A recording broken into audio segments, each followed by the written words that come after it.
How about them Hogs? Can they just keep climbing here in 2022 under Sam Pittman? We got Ty Hudson on the line from hogville.net. Get on over there for your Arkansas football coverage. Ty, what's going on today?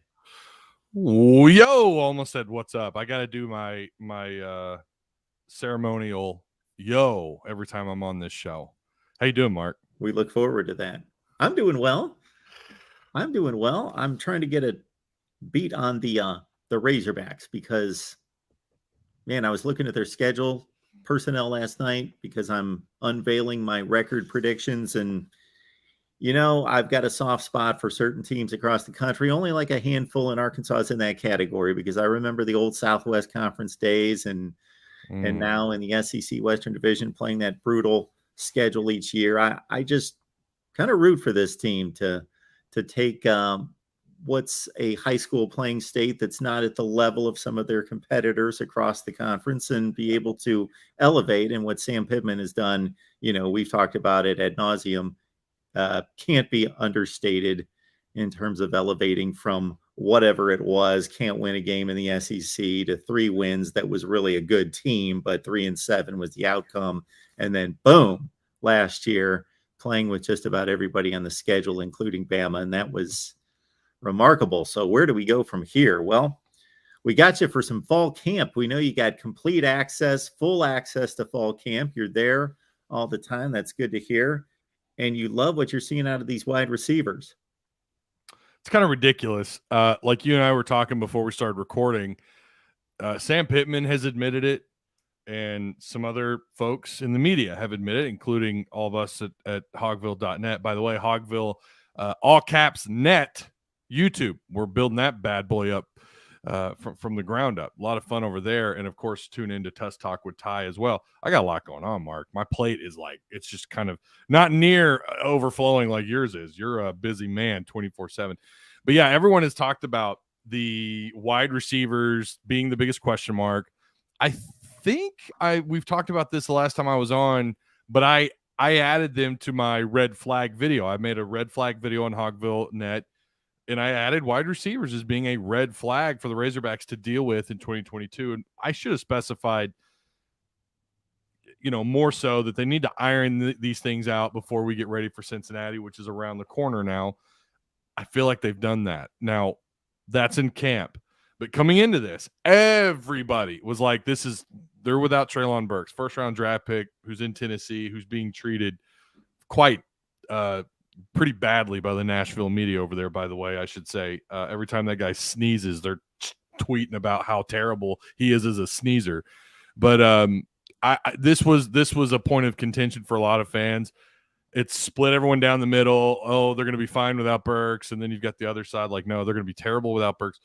And it seems like the wide receivers have stepped up quite a bit.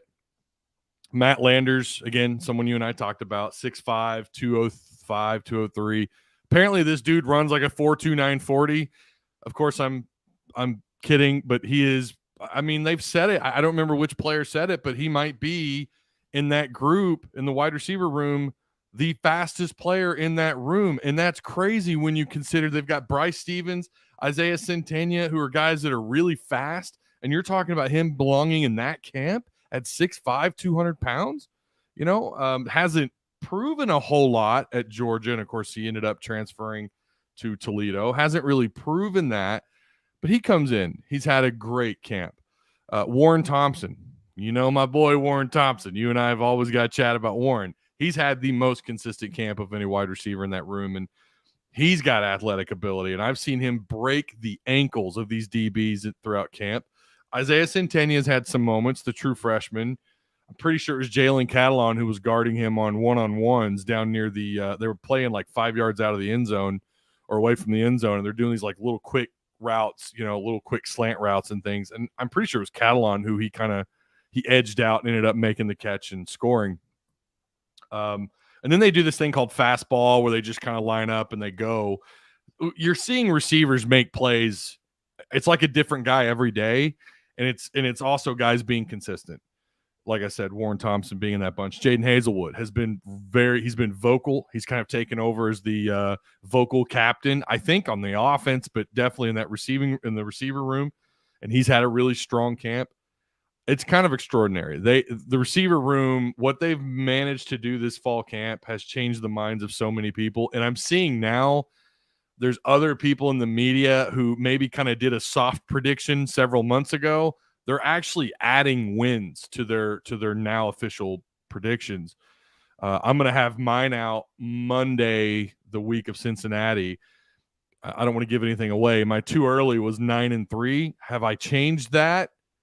I think I have. Is it good or bad or plus or minus? You'll just have to tune in and find out on Monday, probably with Tuss Talk with Ty. But yeah, the receiving room has been very consistent throughout fall camp.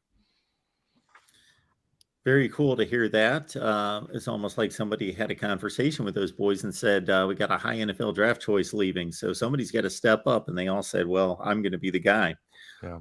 All right. Well, let's stay on the offensive side and the continuing saga of Malik Hornsby and the QB2 position.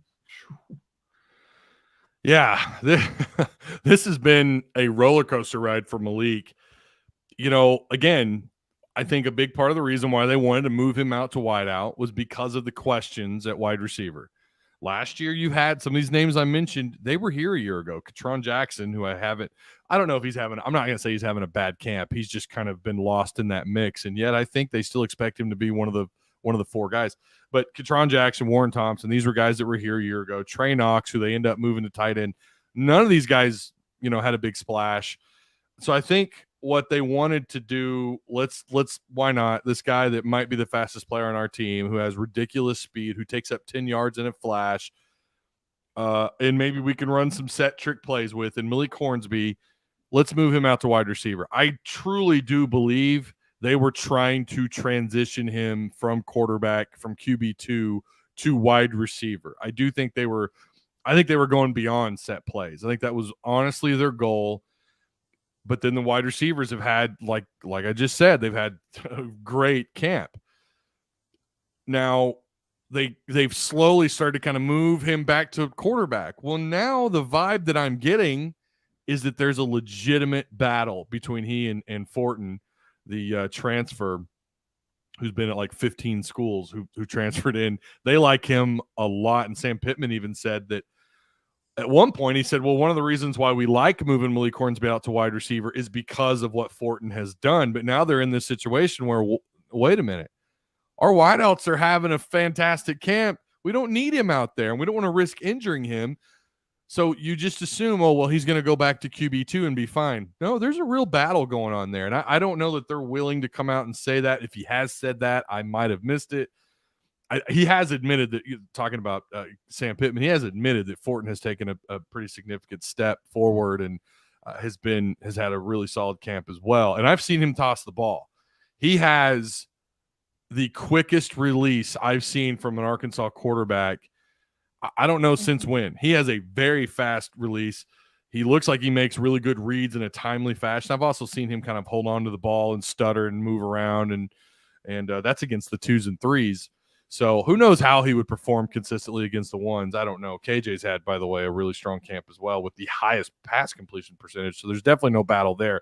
But the QB2 spot is up. It seems to me like it's up for grabs. And I do think if, let's say they manage, I don't want to use the injury scenario. We'll go the opposite direction. Let's say they manage to just beat the crap out of Cincinnati, and late in the fourth quarter, it's, I don't know, 39-3. And they're like, all right, these final 2 drives, let's bring in a backup. I do think that would be Hornsby, but at the moment that could change. It could change. We're going to know a lot more probably this time next week about what's going on with the QB2 spot. But it does seem to be a pretty tough battle for Malik Hornsby.